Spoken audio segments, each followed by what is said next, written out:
Looking for a fun and informative podcast all about training working dogs? Look no further than the LWDG Pod Dog. This weekly show is hosted by me, Joanne Perrott, founder of the Ladies Working Dog Group, and I chat to experienced trainers and experts in the field who will give you helpful tips and advice. Whether you're just getting started or you've been working dogs for years, this podcast will have something for you. So pull up a chair, pour yourself a cup of coffee and tune in to LWDG Pod Dog, and let us help you build a better bond with your best friend. Hello and welcome to another episode of LWDG Pod Dog. This week we're going to be talking about arousal in working dogs. There's loads of conversations about this at the moment, but we're going to be looking at the difference between drive and arousal and how both can affect our dogs, both positively and negatively. Joining me this week are the amazing LWDG group expert Claire Denyer and the amazing LWDG featured expert John Denyer. How are you both? Great, thank you, Joe. Yep, very good, thank you, Joe. Very excited for this topic today. Now, I do feel this is going to be one of those sort of not contentious conversations, because we don't try to be contentious, but these are one of the conversations that there's a lot of confusion around, isn't there? Like, should my dog be over threshold? Should I keep my dog under threshold? Am I thinking about drive? Am I thinking about arousal? There's so many words out there, so much terminology that there is a lot of confusion behind it, isn't there?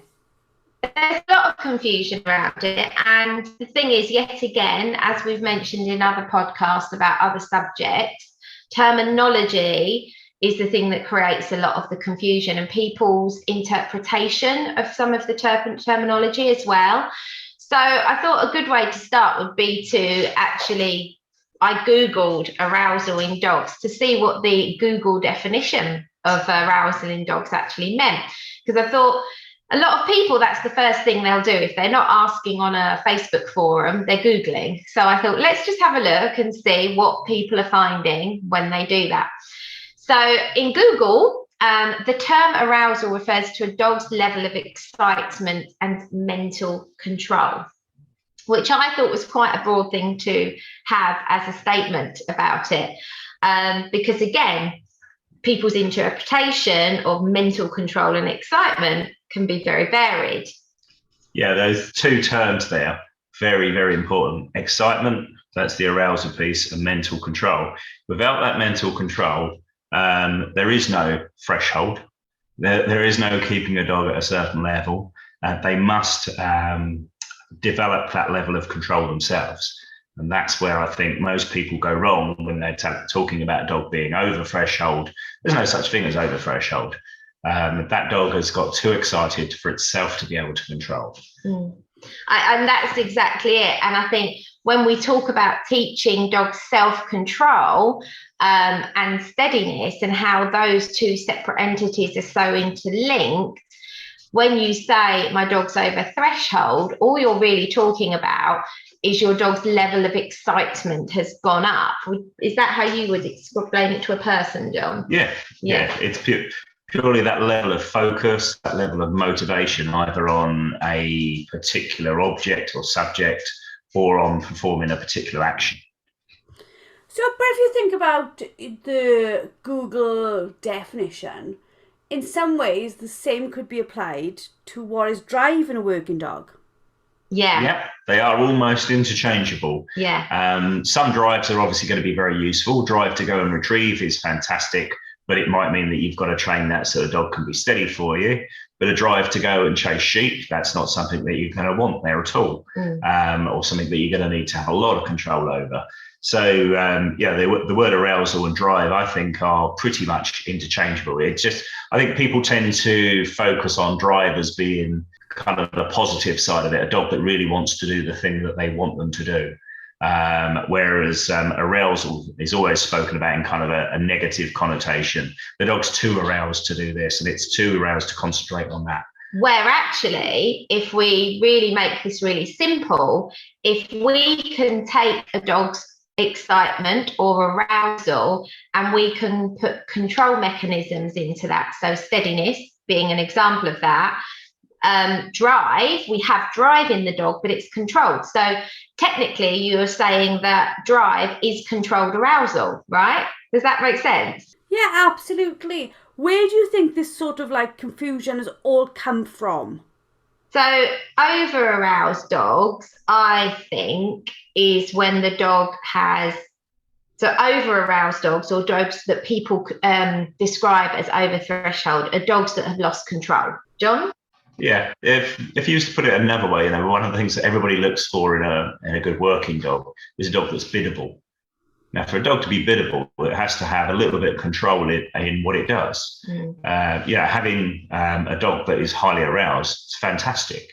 If you want a fast car, you want a fast car that you can rev away with the brake on. And when you take the brake off, it goes like a rocket.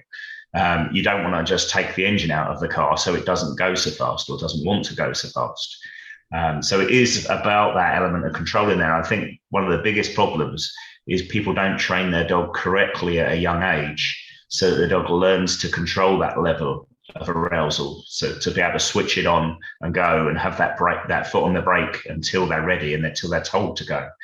Yeah, it's very, very simple if you don't rush it. Most people have the ability to teach their dog to sit and wait while they serve their food up and put the food bowl on the floor. That's the dog showing a certain level of self-control. It's being told to do something. It desperately wants to have the food, but it learns very quickly and early on, if I sit here, then I will get given that food. So it sits there. Some dogs will actually sit there drooling or shaking, desperate to get to the food bowl. It's aroused. But they're aroused. They're aroused by food. That's the particular subject they're interested in at that point in time. But the dogs are showing the ability to be able to do that. And that's at a very early stage. Most dogs can learn that kind of skill. And it's just developing that very slowly and in a manner of different ways and in different places. So you proof it just like any other skill.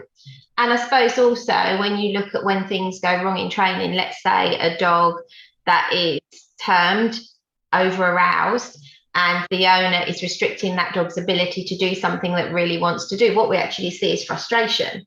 So you see frustration because the dog's being prevented to do what it wants to do when it's in that very aroused state. Does that make sense, Joe?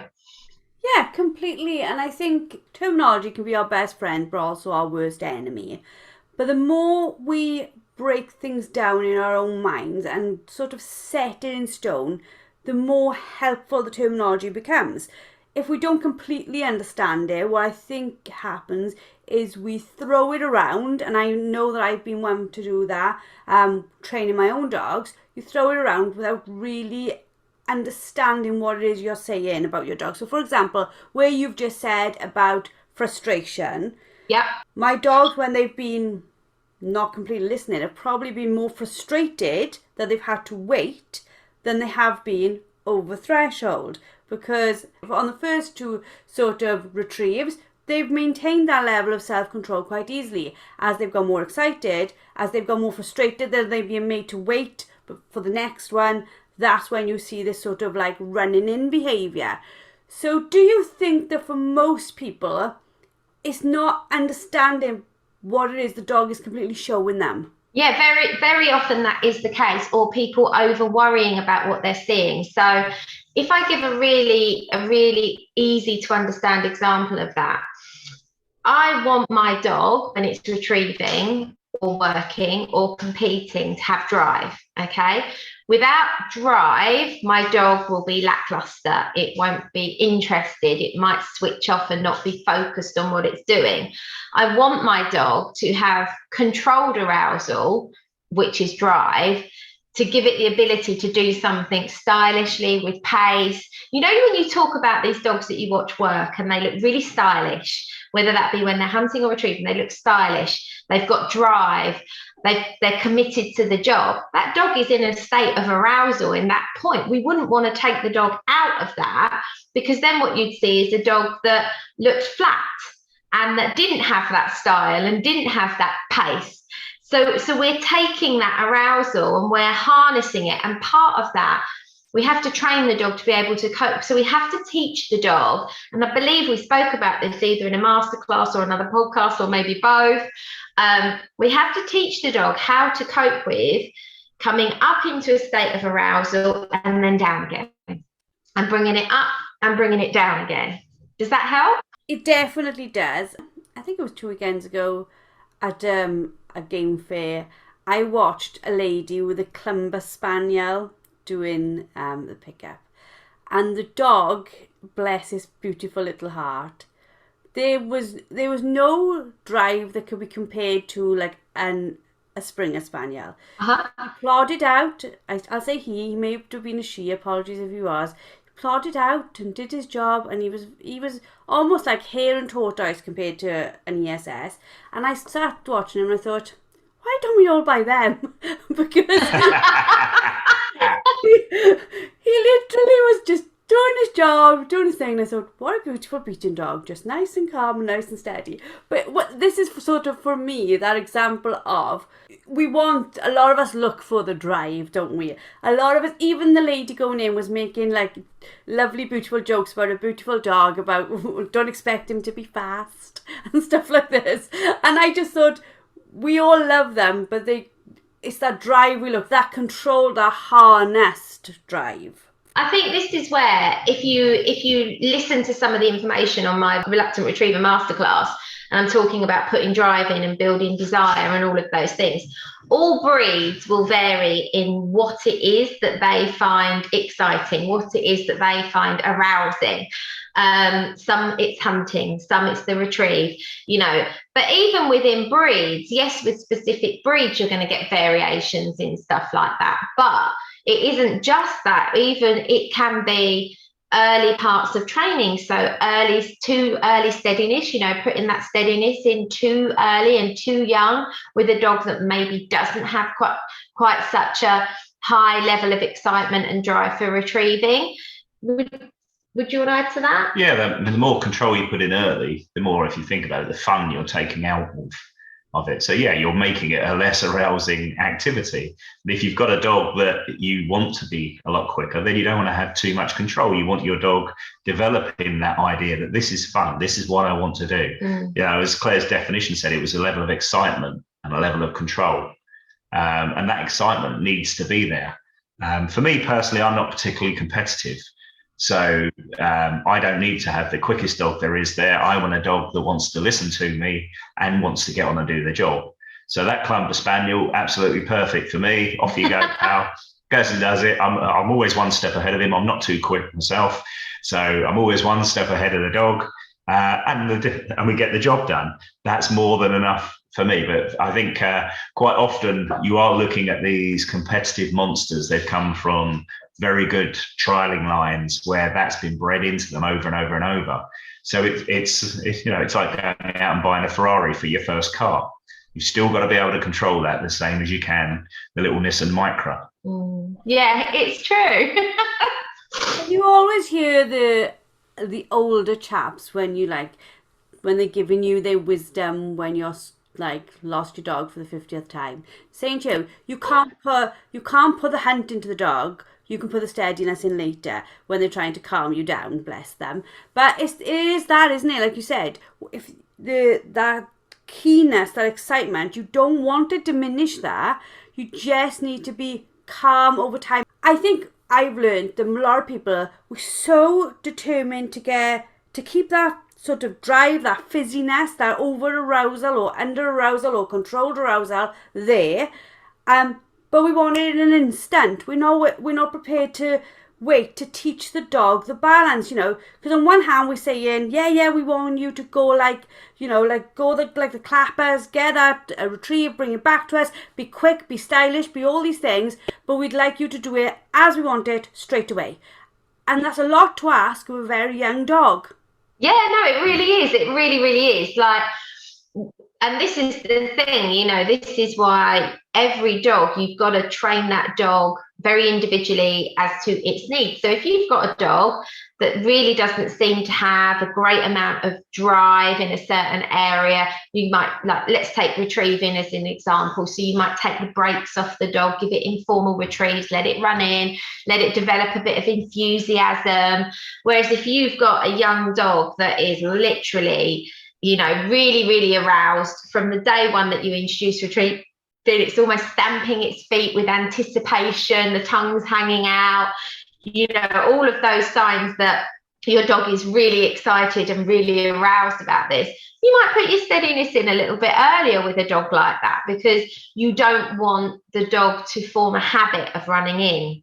So it is literally taking each dog independently and saying, what does this dog have? What does it need? What do I need to build on? What do I need to pull back on? But it's then recognizing when the dog's arousal is out of control, which is when you're more likely going to get frustration, or you're going to get barking, or you're going to get jumping up or spinning on the lead, and see generally a lack of self-control, a lack of impulse control with that dog. So they're the sorts of things to look out for when the dog has completely lost its mind in arousal, and it's training the dog to be able to contain that. I think people are always really shocked when they sign up for the Hot Mess Handler to find that, our second and third lessons, one is self-control, and one is steadiness. It's like from the beginning, we try to teach what you're looking for in the end. Yeah, always have the end in mind with what you're training. Yeah, you provide those tools early on. This is what you're going to need. For dog training, I always see it more as an art form than an exact science. So experience goes a long way, or having an experienced teacher that can tell you what you need to be doing when.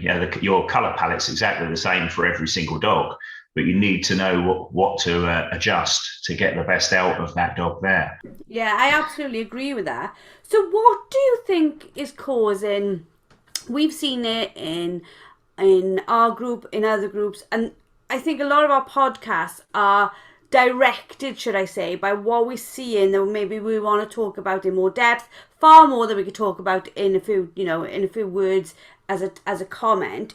Where do you think the sort of concept of keeping them under arousal, constantly removing them from exciting environments and going back all the time, where is that coming from? Okay, so John might have different ideas on this than me, but where I think it's coming from is people are trying to avoid training the dog for those situations. Okay, it's management as opposed to training.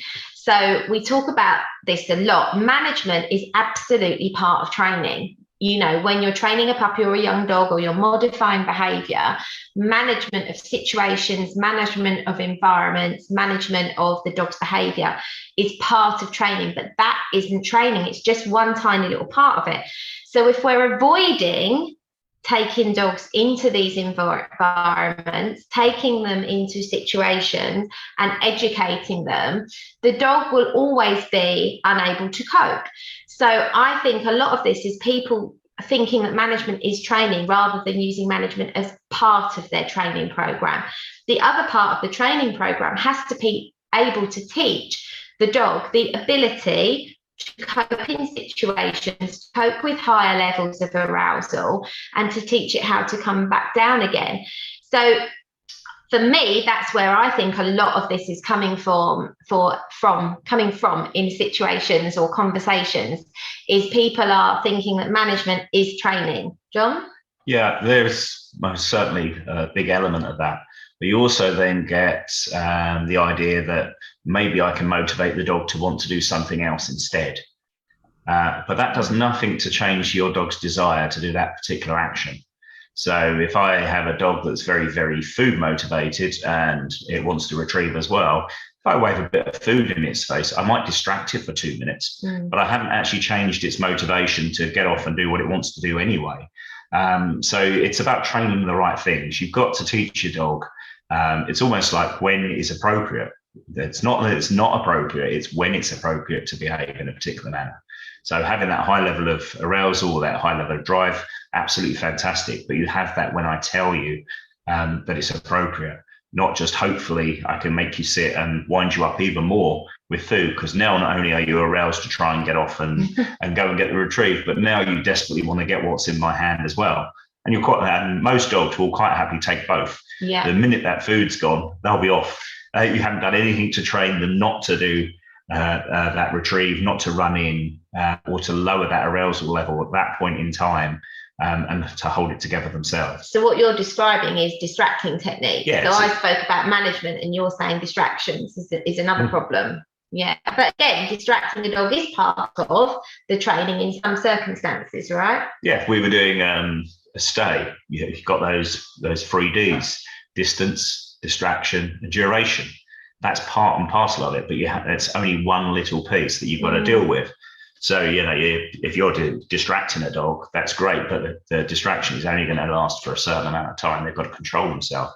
And you're far better off that the distraction that you're training against is the retrieve or the thing that the dog wants, training them to put up with that being there rather than to just move their focus to something else. Yeah, because if we keep on taking them back to areas where they're under threshold, like for example, back to the house, back to the garden, because every time they go outside of the garden, they're losing it. You're just going to end up with a dog that will never leave the garden, because it's going to have to step outside and it's going to have to learn to control its drive, its threshold, whatever we're calling it, outside of that gate as much as it can control it inside of the gate. Yeah, 100%. And I think this is what we're saying when John's talking about using food as a distraction there. That's only going to work for as long as that distraction's there, or for as long as that distraction outweighs the other thing, whether it be a dog or a person or the environment or birds flying up. That's only going to work temporarily or until that's not there anymore. But then you're back to square one because you haven't actually taught the dog anything. And the same with management. If you want to keep your dog on a long line for the rest of your life, I don't think many people genuinely want to keep their dog on a long line for the rest of their lives, but it's part of management. It's part of educating the dog. But we have to actually get the dogs out and about and into these environments, even if it's just for 5 minutes. And you just do something really easy that the dog can do really quite easily, successfully once, and you go, bingo, that was a little win. We'll take that one. Now let's go and do something in a much easier area where I know you can relax a bit more. So yes, and that's part of stretching the dog. And it's also part of proofing your training. If you can only train those things in your garden or in the house or in your private thing that you rent once a week, if you've only got it there, you're not really proofing the training. So part of getting the dog out into other environments and teaching them those behaviours and those exercises in those other areas is proofing, which is so important. If you think about it, like even, I think it was last week, on a personal note, I sent you a picture of the 2 spaniels laying on my feet on the deck in like a little coffee shop. Now, we were only there 15 minutes. To me, you have all taught me that little bit of training, that little bit of having them really calm in a really busy environment with bikes and everything else going past is a win. And I think a lot of people think little tiny things like that aren't wins, but they absolutely are. You don't need to. For example, had I taken them out and tried to go to that coffee shop and then walk them round a lake with like 500 people and birds and everything else, I would have probably had a really tough afternoon. But just taking them, having that like hot chocolate, putting them back in the car, I was like, that was enough. We had a good time. It was a calm time. You guys behaved beautifully. Now we go do that again in a few days' time and a few days' time. There is no rush to get this. I just need to keep on reinforcing to you guys that's the behaviour I want. Yeah, absolutely. Yeah. And that's it. Though it's taking those little wins and going, okay, that's a stepping stone. Now the next bit, and continuing to grow and develop on that. I think the thing is as well, Joe, even when people do get out and get a little win, they then think they've achieved the ultimate goal. And then rather than go for another little win or another stepping stone, they think they're done. Then when it goes wrong, they feel like the process hasn't worked. So actually, it's like, well, no, but you didn't actually train for that. Just because your dog managed that in that situation doesn't mean it can achieve that in that situation.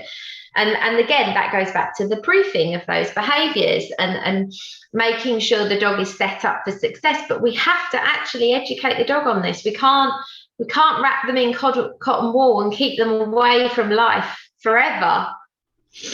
I think, like, even the example I've just given of the coffee shop, I've learned all that from Dog and Duck. I listen to you guys, where people ask lots of questions, because I think a lot of questions that we have, actually, if you boiled them down to what the question was, this is the question, isn't it? My dog gets wound up when I do this. How do I get control of this? And you all keep on giving the same advice in different ways of how to do that, which is this little bit of exposure, and then back, a little bit of training, then back. Not this constant like thinking you're going to win in a second, because you're not, because this is already a problem. Yeah. So problems take time to fix. 100%.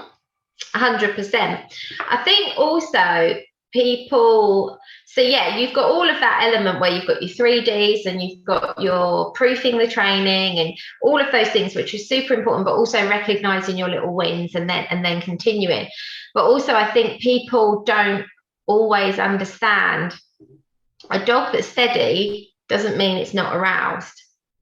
I think a lot of people think that dog's a really steady dog, and then they look at the dog that's clearly overexcited, so over aroused, who's losing its marbles a little bit, and they go, oh, that dog's too aroused.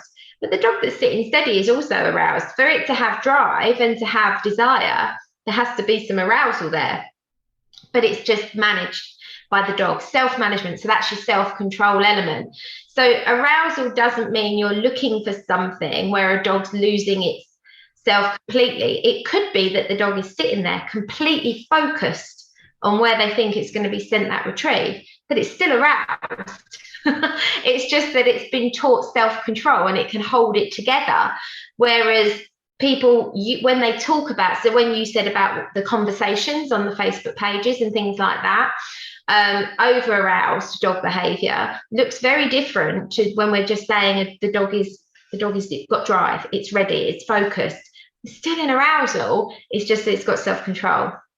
Yeah, if I was to take Dude to a shoot and sit him up and then put a sausage in front of his face, he'd turn it his nose up. He'll just look at me and go, look, you're blocking my view. But he's that aroused for what he wants, but he's controlling himself. He's sat there waiting on the activity that's going to occur, where he's going to get his reward when he's told, now it's your turn to go get it. And from what Claire was saying there about management and this idea of take them out of that, take them away from there, put them in another postcode. There are elements when that is appropriate, but it's when your dog's not ready for that environment. You haven't trained to that level. If you've got 20 stepping stones and you've done the first one and then you go and jump to the 20th one, you haven't done that work in between. You've not worked your way up there. So certainly if your dog couldn't do the work at the 5th stepping stone, there's no point of being at the 20th.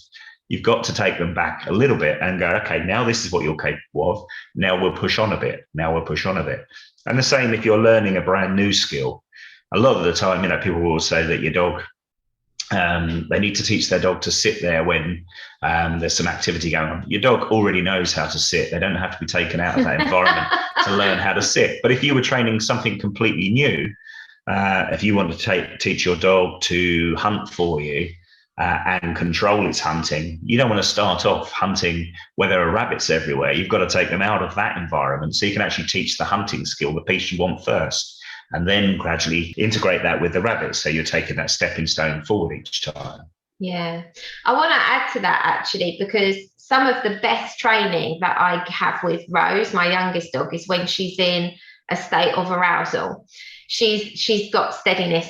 She's a really steady little dog, but she can very easily become what I call too steady and almost switch off, because she's like, I've just got to wait now till. But when I'm sending her on more challenging retrieves, blind retrieves, I need her in a state of arousal so that I know she's going to go out with purpose. So that's me then using arousal to my benefit to get the best out of her in training. So I will get her a little bit G'd up and a little bit excited before we start, then bring her back down a level to make sure I've got control. Then I set her up. So I'm using arousal to my benefit to get her to have confidence and drive in situations where perhaps she might otherwise hesitate. Does that make sense? A way of this sort of this sort of idea of keeping them under threshold, or keeping them in one place, or taking them back to your garden all the time, that can be incredibly damaging, can't it? Because it means that the dog will only have confidence around you in a familiar space. The minute you take it out of that space, it's going to lose any confidence it has, or any that's where your training is going to fall apart, because the dog is going to lose it because it feels in such an unfamiliar territory. Yes, 100%. Yeah. And it's just not good for the dogs, you know.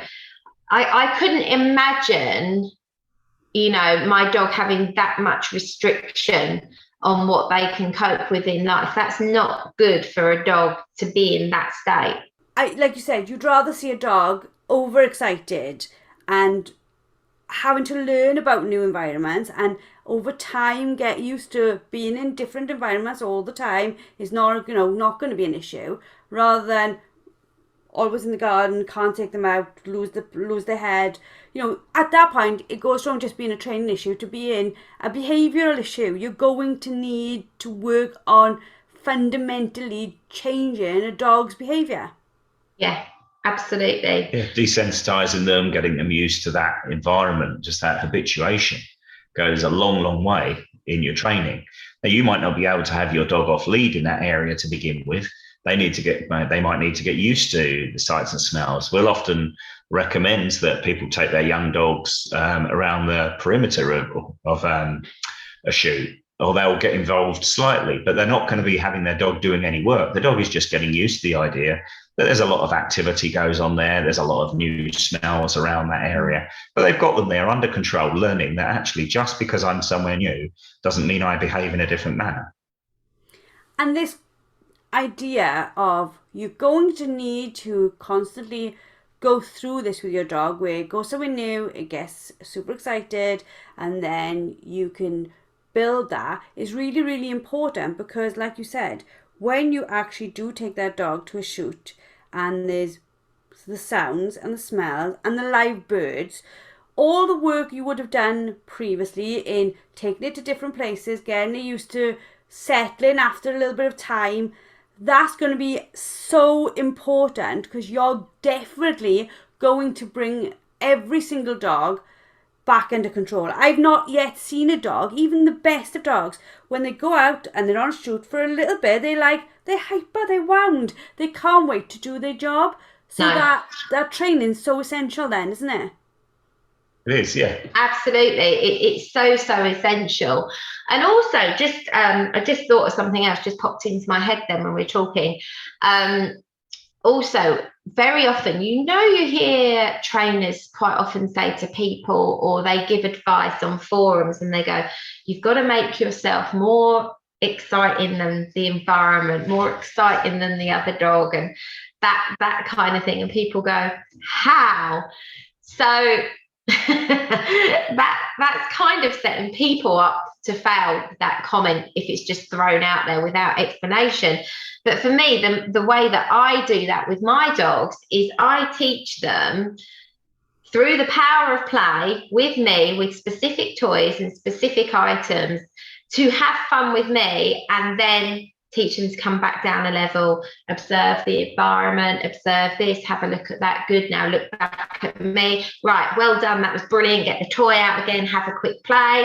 So you're teaching the dog, you can see all this great stuff, you can observe that, and oh look, there's a person over there, but hey, look what I've got. But you have to build that, and you have to build that desire to play with a specific toy. But you've got to work out what floats the dog's boat. And then you use arousal with that item to build that play with you, to get that kind of response from your dog. So very often what I say to people with recall problems is, you're recalling your dog, it's coming in, you're just giving it a pat on the head and giving it a bit of cookie. And the dog's like, are you joking me? I've just come away from all that fun over there. I've come here, you've patted me on the head and given me a bit of a cookie. And the dog starts to see that you're not that much fun at all. So I sort of say to people, build this desire to play, build this desire to interact with you, and use that to reward your recall instead, because the dog needs to have a real value in being with you, and you can use building arousal in a toy to your benefit in that way. Do you want to add to that, John? If you're out and you're working your dog is still playing with you. There's a bit more distance in it, and there are a few different rules in it, but it's exactly the same. The two of you are out together. The dog isn't off on their own, over aroused, just doing their own thing. They should be out, and when you ask them to do something, or you say, right, now it's your turn, you're in the woods, it's your turn, you go and do your thing. The dog knows it has a strict set of rules for a particular game that it's playing with you. And at that point, it's the dog's got to go do its hunting. As soon as it's found something, it comes back. If we've got a dog that's got plenty of drive, that's the dog you want in that situation. You don't want it to just pop its head into the woods, have a quick look around, come back out, and go, nah, it's not there, I couldn't find it. You want your dog that's in there trying to get that job done until the point where you say, okay, that's enough, we're moving on, it's not there. And that, that's when you're using that kind of drive to your advantage. It is really hard to be more exciting than the environment, because there is so much going on. There are so many smells, like even like with our dogs on a farm, there's loads of rabbit smells. They're used to sunbird smells, everything like that. But then when you go onto a shoot, it's concentrated, isn't it? There's concentrated amounts of animal smells and scents in one area, plus the added benefit to the dog of, oh God, I get to see them as well. So all the work that we do beforehand, taking them into environments that are very exciting, but then us playing with them, like Claire said, doing stuff with them, getting them used to the idea of coming back to us, all that stuff says, even when we're in the most exciting environment, if mum or dad calls, I'm going back, because that's going to be exciting too. Yes. Yeah. Exactly. You've laid that groundwork. You've set the idea in the dog's head already. And you're using arousal to your benefit in that moment. Yeah, so the thought concept of keep on bringing them under threshold, under arousal, under drive. You don't hear people saying under drive, but basically this all kind of comes back to roughly the same. That's not always going to be the answer. There is a time for calming your dog down, but there's not a time to constantly calm your dog down to the point where it's not learning to cope with being the other end of that spectrum. Yeah, it's learning to understand how to use arousal to your benefit in your training and in your education with your dog, and how to train them to come up and down through arousal levels, and teaching them self-control and steadiness so that you have control over your dog, even when it is in a state of arousal, rather than avoiding arousal altogether. It's thinking about arousal differently and how we can use it to benefit the dog, instead of, thinking that your dog cannot possibly ever be aroused. I think, like, if you look at, for example, if you just go on YouTube and watch a trialing dog, they walk up with their handler and they look so calm. They just look like they're going for a walk. Yeah. They literally start their job and they go up a million paces. They come back, deliver to hand, and switch pretty much back off. Exactly. If you see the dog's arousal level, they're excited by something. That's a reward for that dog to be able to do it. So these dogs that, as you say, they walk up very calmly. They've learned that if I do that, I will get this thing that I really want. Yeah. So you're using that arousal as a motivator for the dog. It's a reward for them. Most of the dogs that we work with, after about 4 or 5 months, the things that reward them are the intrinsically rewarding activities: the running, jumping, swimming, chasing, hunting, all of those, carrying things, depending on the breed. They're the things that your dog really wants to do. That's what a reward is for your dog. So you're just putting a boundary around that. Okay, you can do this when you've done that.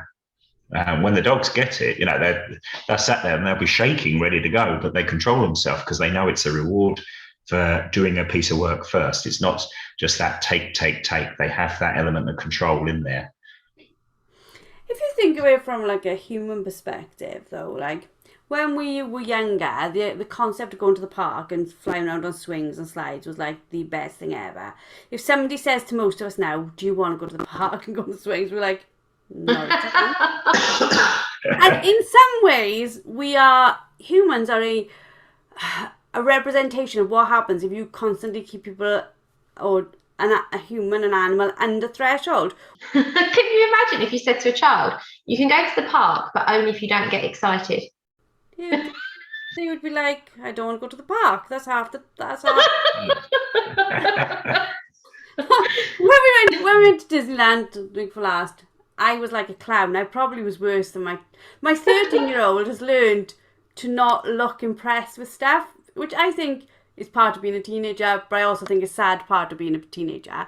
I was literally running after Mickey, clapping, screaming his name. She was like, "Dad, take me away from here. I don't want to be seen in public with her." But I think that's like, with our dogs, if we're going to bring back the sort of comparison, we need our dogs to always have that excitement for something, don't we? Not to take it out of them. So going back to finishing this, our final thoughts. The conversation, we are saying, needs to change from getting rid of this arousal more to a management of this arousal. So we take them into a higher arousal when it's needed, when it's suitable, but then we also have this off switch of taking them and calming them back down when that's appropriate too.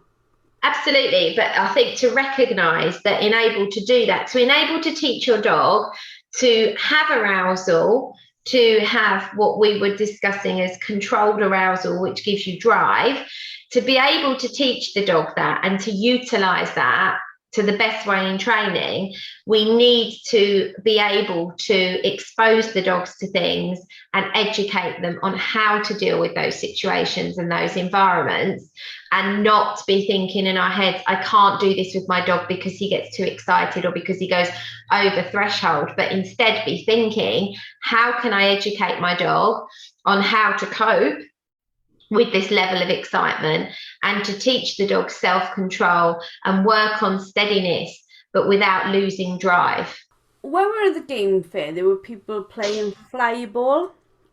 Yeah. And I was watching them. Now, that's probably like the most excitable way of taking a dog over threshold. The owners were screaming, the people watching were screaming, everyone was screaming. You look at agility, flyball, but any of those sorts of activities, the dogs are they are, if you want to call a dog over threshold, that's a dog over threshold, but it's still controlled, right? They're still doing that activity and fulfilling that dog's needs without having to keep the dog in a really sad state of mind.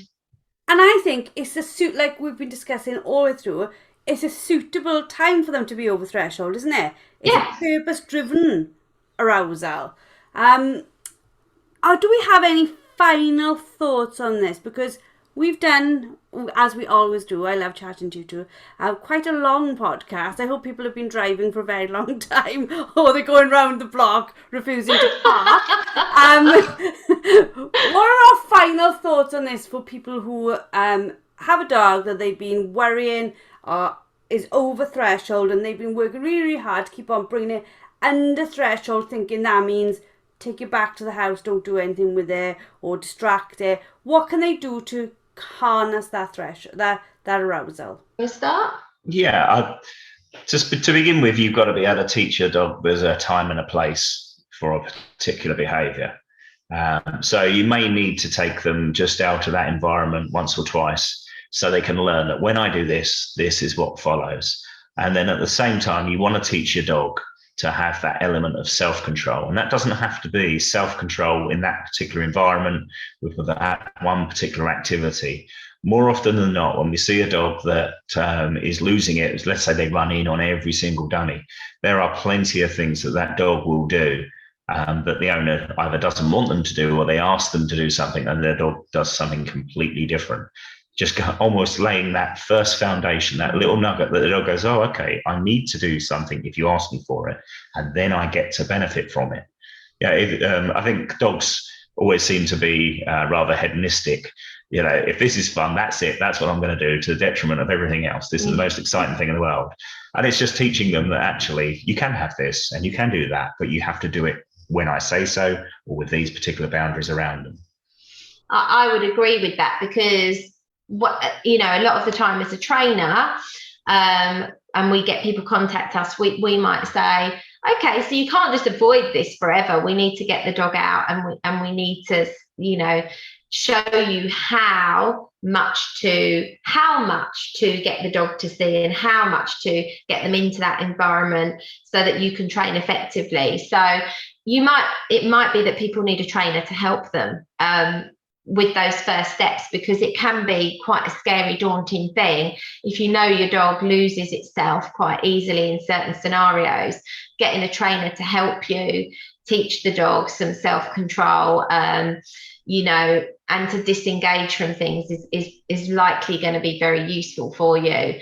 But also to not be afraid to get out there and try and do things that are easy for your dog to do in more distracting places, so that you can see what your dog can achieve, rather than just being too frightened to get out there and do it. Yeah. I think for me, one of the best things I've ever learned, and I've learned so much amazing stuff from all of you, but one of the best things I ever learned was the concept of not changing it all at once. So, like, for example, if I take the dogs to a new environment, I try to stay still and let the environment change around me, so they're not having to change or deal with the environment changing, the people changing, the animals changing, the scents changing, everything changing. So gradual things, and just allowing them a little bit of time to familiarize themselves in their location, familiarize themselves with what's going on around them, and then maybe move on. So I'm not blowing their minds with everything all at once. Yeah, I'd agree. But also, people shouldn't underestimate their dog's abilities. I think people really underestimate their dog's abilities, but also underestimate their dog's senses. Like, people think they need to be near a chute for their dog to be able to smell birds and things like that. Birds are everywhere. The dog's sense of smell is so incredible that they're picking up on all of that in so many different environments as well. So don't underestimate the dog's abilities. Fantastic. Well, thank you very much both for another amazing podcast. If you would like to find out more about the Hot Mess Handler, visit our website www.thelwdg.com. It's open to both men and women. You can take part in over 14 hours of training, a load of homework, over 81 exercises to train your dog. If you are a lady and you're listening to this, please come along also and join us in the membership, where you can ask Claire. You can't ask John, sorry, because John's not allowed in because he's a boy. You can ask Claire and all the other trainers all your questions, and we can help you with your dog. Thank you very much for a wonderful podcast, both, and thank you all for listening, and we look forward to speaking to you all next week. Thank you for listening to LWDG Pod Dog with me, Jo Parrott. Now, we all know training a dog takes time, energy and patience, but our lives can be really, really busy. Don't worry, the LWDG has got you covered. Join us for our free planning workshop, where we'll show you how to use short 10-minute training sessions each day to fast forward your dog's education. Our experts have years of experience in training dogs and will help you get started on the right foot. Register now and start making progress with your furry friend today. Go to our Facebook page, the Ladies Working Dog Group, and click on the pinned post, or visit www.thelwdg.com.